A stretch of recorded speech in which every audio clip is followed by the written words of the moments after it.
Another Sports First, ladies and gentlemen. Wild, super wild card weekend has officially ended. Literally, the game between the Buccaneers versus Jahalash Habash just ended. There was like some or a light delay due to Russell Gage being down and he couldn't get up. He tried getting up. They thought it was a knee issue or something, and I guess it's something with the neck. Um, prayers to Russell Gage. Hopefully he's good because the game looked like it was already over. I know they did the onside kick, recovered, and all that stuff, but to be honest, the game looked like it was over. What end of second or during the half or at pretty much end of second? It was pretty much over with. Didn't know how to word that or put that together, but I got that down. Oh my god, it's a win for Sabotage. A win for me. Let's get to the. Well, I could have just pretty much ended the talk of that game, but let's start it off with 49ers Seahawks. That game was somewhat wild. I feel like I could have done one on Saturday since there was two games on Saturday, three on the Sunday, one on the Monday. Could have just done the Sunday and Mondays together and then it's done the Saturday. But I was like, freaking, let's go ahead and do it this way. That game started off pretty good for both teams. Half and half it was 17-16. To be honest, them Seahawks could have had a bigger lead, but I forget what the exact situation. This is why I don't like doing it super late. But wasn't a fumble, was it? Something. Oh yeah, it was a pass to the left sideline with DK Metcalf. Was it just Ward. Let's go with Ward right now. Can't get his full name out. Me tongue's fighting with me now. But yeah, they didn't get that touchdown. I think they might have gotten a field goal, or they tried some on the fourth. But yeah, after the half, they just weren't having it. The 49ers defense just came out and started whooping ass all over the field. They just weren't giving them anything or as much as they were during the first two quarters. Because, man, they were looking nice as in Seattle. I'm like, dang, this is the one game that I thought wasn't going to be competitive or as competitive. It's the pros, man. It's got to be competitive, just all around. But obviously, it's not always like that. Houston Texans, Indianapolis Colts, other teams that are shit. Um, but yeah, Putty was having himself another purdy game. I know you're tired. Everybody's tired of hearing the purdiness of his quarterbacking style or play. Uh, but yeah, another dub for the Rook. I don't think he's lost one so far. It's freaking crazy. I believe his first start was the New Mexico game, or the game in New Mexico, where Jimmy G went down and he had the handoff play. He went the wrong side and it became a meme. And then he became a sensation. From meme to sensation. What a story for Black purity. Uh, Brother also plays for the University of the Corn Suckers because they suck as well. Also, Matt Rule's first or new pretty much he's their new head coach is what I'm trying to freaking say. For God's sakes, just couldn't get it out. That's what she said.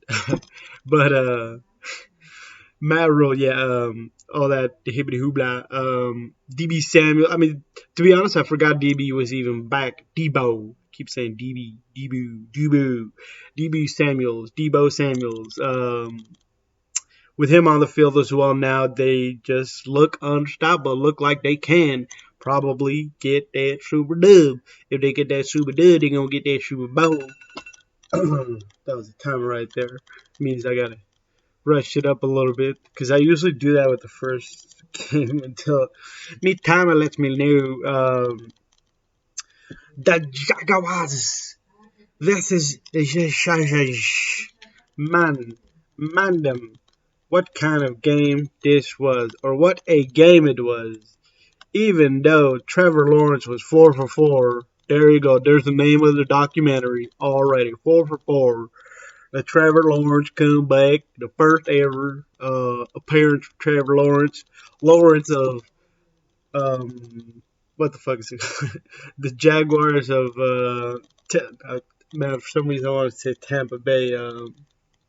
Man, I'm totally forgetting where the frick the Jaguars are. I'm like having a Jags. I'm like, how do you? How do you? There's only 32 teams, and I'm forgetting for a split second. Uh, but yeah, Lawrence of Jacksonville. You know, like Lawrence of like just putting that out there. Not the greatest movie. Well, it's considered one of the greatest movies, but man, that shit was long. But back to Trevor Lawrence of Jacksonville. Lawrence of Jacksonville. um, still had himself a, I guess, pretty good game because he obviously him and the team made the comeback. All all them wide receivers, tight end Evan Ingram was going beast mode after a little bit of the whole team just playing shit ball out of nowhere. They pumped, huffed and puffed, and then everybody or everything was just working. Marvin J, he had that. Said, I thought he had a. I thought he was the one with the long touchdown. Maybe that was somebody else. I think of. But there's the effects of doing it 3 days later again.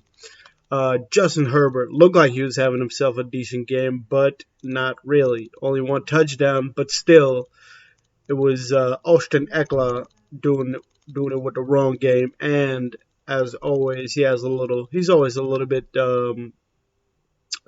involved in the passing game. Not as much as usual, but 2 for 8, not too bad compared to their other top wide receivers with 6 for 109. Not terrible, like I said. But Justin Herbert also carried 3 times for 12, but not enough. Also, Travis Etienne had himself a decent game, 20 for 109. Hasty, I don't remember seeing him out there to be honest, but this Jacksonville Jaguars team ain't half bad, ladies and gentlemen. So, um, next game on the calendar was Bills vs. Jalevine. Man, was that also a game? Let's get the clicking and clacking and seeing what happened. Skylar Thompson, rook, another rook. Is this a rookie for like, what the amount of rooks? I mean, what 2 rookies? Um, whole bunch of newcomers to the playoff scene.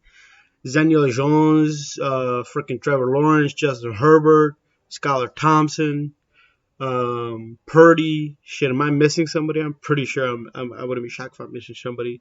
As in quarterbacks wise, ladies and gentlemen. Man, the Bills seemed like they were just trying to lose the freaking game. Specifically, as in the guy, the man, Josh Allen, the interception and the fumble, and then there was another one, but I think 2 fumbles, 2 interceptions.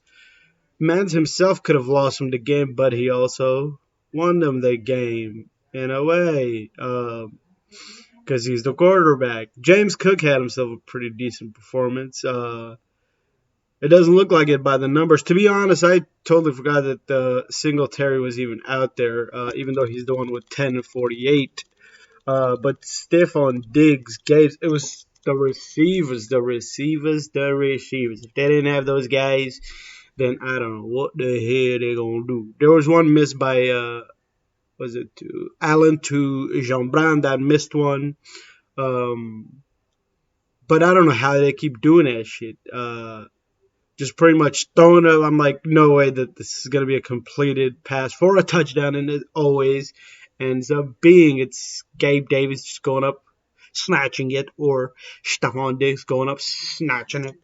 just one of them boys, just doing it with the power of Josh Allen's hand. But still, but still, them Dolphins had a chance just all around. To be honest, I thought they were gonna. It just looked like they were gonna get the dub, but they obviously didn't have enough. I'm sure that with Tyreek Hill and I mean Jalen Waddle, I keep bringing it up that they've both been banged up, but they still had pretty good games. Just not enough, I guess you could say. I mean, Mike Gesicki had a decent game, I guess. 2 for 15, one touchdown, and the gritty, the sloppy gritty. They should just call it. It looks. I don't even have words for that gritty that Mike Gesicki puts out there. Ahmed, out of all the running backs, I didn't expect so much from him, but he came out and he was actually the one that looked like that was actually doing a lot of work. Obviously, majority of it came from the pass game, but still, Mans was out there and he was balling.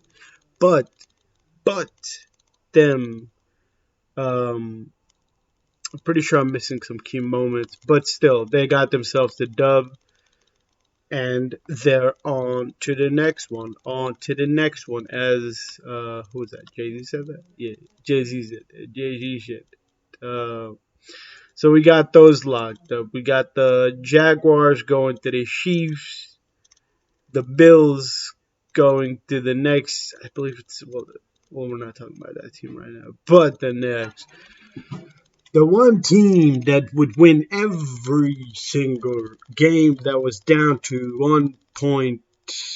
The Hymns, the Minnesota Vikings. One big thing was the dual threat. I bring it up all the time, and it's just so important when your quarterback can run with the ball. Run with the ball, as what's his name once said. They thought who we or can't even get the right quote down, but whatever. They were who we thought they were. I believe it was not 100, but still 70 yards, lad. That tells you it matters. And Saquon putting up some decent numbers. I mean, the touchdowns is what really matters. And Matt Breida had himself some pretty decent plays too. I believe it was mainly in the passing. I know he had one big play that was for a first down. Can't remember the exact play, but all around, and they really don't have a killer in the wide receiving game, as in, I don't know if you guys can call any of these guys Isaiah Hodgins or Darius Slayton's actually been pretty here and there. He's actually like he's just one of those in a way a touchdown machine in a way, not really because he'll get the team a decent amount of touchdowns every year. It's not over the top touchdown, but it's like more mid range. But he still gets them, is what I'm saying. Richie James at the very end of the year, in the beginning of the very end of the year, he was having pretty good gains, but still, nobody you could say, ooh, he the man. You know, they don't have a top 20 wide receiver in there. They don't even have a top 30 wide receiver, which is freaking crazy. Unless you can put Darius Slayton in that top 30, I don't think you could do that. It's shot. I don't know if you can even say a top 40 wide receiver. I know that sounds crazy, but I don't know if Slayton makes that cut. I'm starting to forget who they're even. Oh yeah, well their other guy, Tony. If he was healthy, I could see him being at that 20, but he doesn't even play for them anymore. He plays for the freaking Chiefs. This team, they had a whole bunch of guys you could put in that top 10, 240. You got Jefferson, Thielen, KJ Osborne is probably going to be more of a problem for offenses in the future, maybe next year, who knows. But and TJ Hawkinson, who you could consider a top 40 receiver, but even though he's a tight end, Maz has been insane, and he was insane in this game too. But one key guy that needed more yards.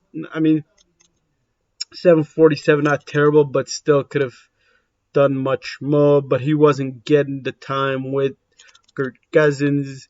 That's where that. I mean, imagine if Kirk Cousins just had a little bit of dual threat in Nessiv. Yes, you could say that, or just a little bit of run game. Imagine how crazy this freaking Minnesota team. Having a little run game just changes everything. I know some people say it's like I don't know why some people are against it. I mean, cause cause was 31 for 39, so that wasn't really the biggest problem. The defense couldn't really do much with Daniel's run game. But what I'm trying to say is, imagine how much time they would have killed, and they could have probably ended up getting a touchdown or two just because of that running game he had. He would have probably opened up the game a little bit more for Dalvin Cook and everybody else easily. Because you have somebody on the defense covering the quarterback as well. Just changes the whole game. Changes the whole game.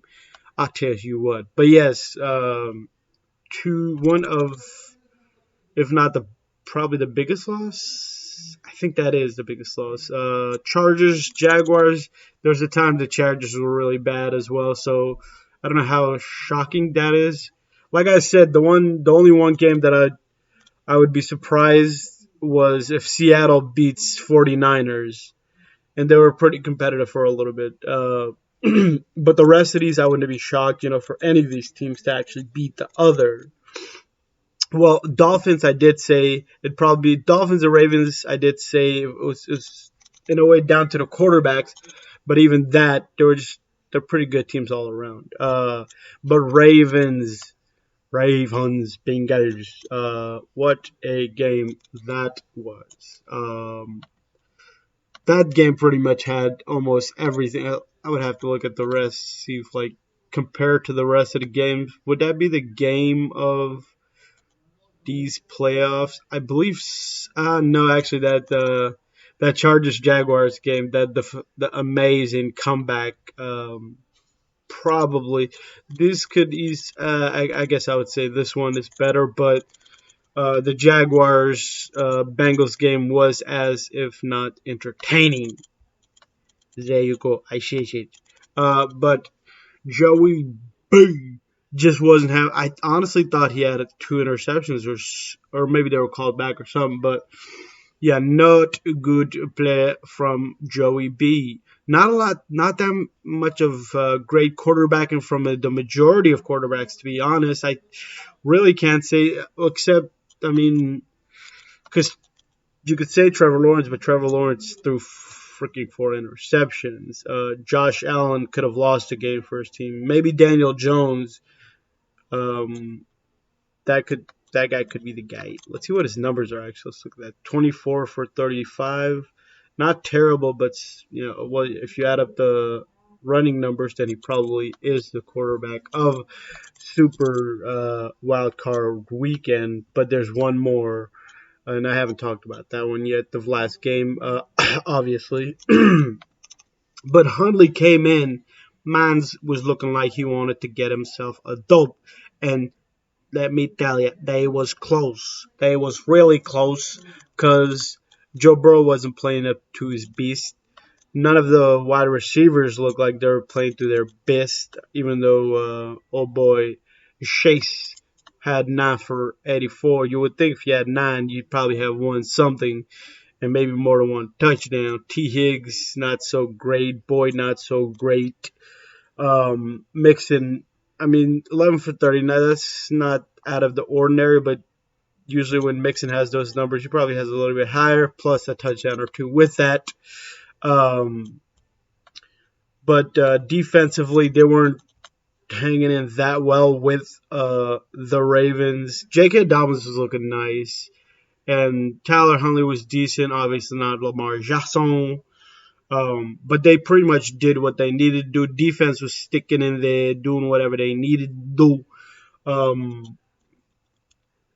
But that one play where Tyler Huntley went up top and it was deflated.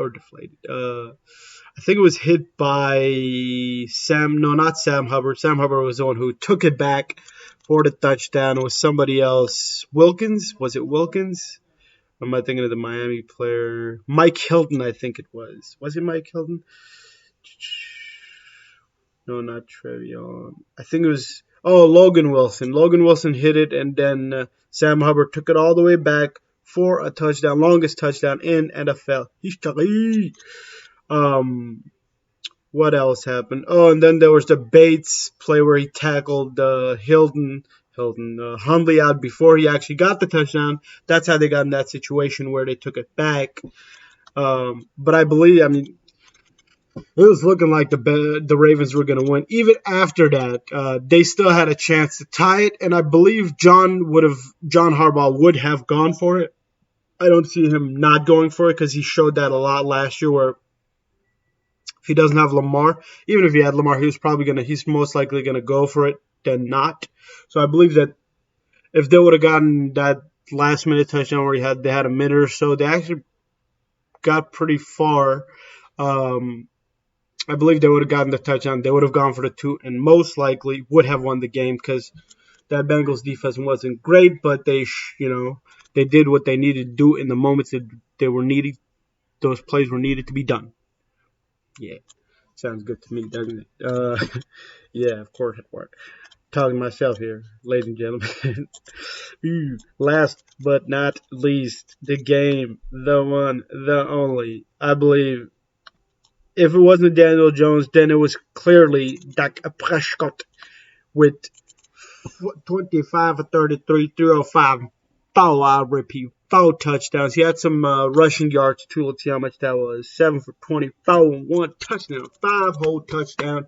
So I think just by seeing those numbers, I think you're gonna have to give him the quarterback. Plus the way they won and just wasn't really. I don't remember ever being a contest. 24 for 35, 301. Numbers are not that. 17 for 78. So in a way, Daniel's numbers might be better. Passing 35, 33. So Dak's passing is a little bit better, but did Daniel have an interception? No interceptions. But obviously the touchdowns make a big difference. So the 5 total touchdowns and just beautiful execution of the whole game. Mans could not be stopped. To be honest, I was thinking that he might not have the greatest game since pretty much ever since I don't know what week. Every other week he'd have 2 or 1 or 3 or a good amount of interceptions. Is what I'm trying to say. So for me, I'm like, man, Dak might be actually the weakest point, but I also did say sometimes, having all these bad games, you tend to learn. You're like, yeah, I ain't about to do that. Maybe that was the whole thing. Him and McCarthy, they were like, let's just keep taking these risks when we're winning these games, and eventually, in the playoffs, you're gonna know not to take those risks. But running game was pretty decent. Tony, Ezekiel could have done much better. He could have had a touchdown. Schultz, pretty legit. Ever since Dak has been back, he's been legit. CD, Gallup, there was just awesomeness from this Dallas running, catching quarterback in every perspective. Even defensively might actually be their biggest thing. But in this game, you really couldn't tell if it was the defense that was the best or the offense, which is excelento. It was what you want. 35 for 66 for Tom Brady. More like Tom old, like old timer. Tom Brady just not the greatest game. Couldn't get it to the guys in actually important plays. Obviously, 66 attempts will get your players 10 for 85, 7 for 54, 6 for 74. Mike could have easily had himself a touchdown and could have had 100 and some yards. Cade Auton, I believe that's how you pronounce freaking name. Otwan. That last one wasn't obviously, but 4 for 58. I believe all of his came from the very last of the game. Running horrendous. Only freaking 12. 12 rushes for what was it, 51, 52 is not too bad to be honest, but still, they were trying to catch up. It seems like they were trying to catch up. Brett Maher, bad game with the field goal. I think it was 3 to 4. He 4 freaking field goals he missed, which is crazy. Extra points he missed, which was crazy. So the game would have probably been over, and they could have been, or Diaz and the Buccaneers would have probably been more rushing. They would have messed up even more. But we all know what happened. Yeah, they still ended up getting their game, and hopefully Russ Gage is good, and that's gonna be it for today. We'll be back next week after, right, not right after, but after all. Let's show the amazing schedule we have with Dak versus Purity. They should all be pretty good games. Bengals versus, or Joe versus Josh. Patty versus Lawrence of Jacksonville. Danny Dimes, or as Saquon Barkley likes to call him, was it Vanilla Vic versus Jalen. Don't let it hit you and hurt you at the door. But yeah, that's gonna be some exciting games for Saturday and Sunday. Which one do I expect to be the best? Ooh, I think the funnest should be. Oh man, they all look. I mean, you got running involved in Giants Eagles. You got bad, not the greatest defense as in the Chiefs, and then it could be a fireworks show. And Jacksonville's Lawrence of Jacksonville could probably pull it off. But against the Chiefs, I don't know. Then you got Bengals Bills, which should be freaking awesome. All the wide receivers out there. Bills defense versus, I guess you could say, Jack's offense, but then again, you could say, because obviously Bills defense, offense and defense is good. It's fireworks.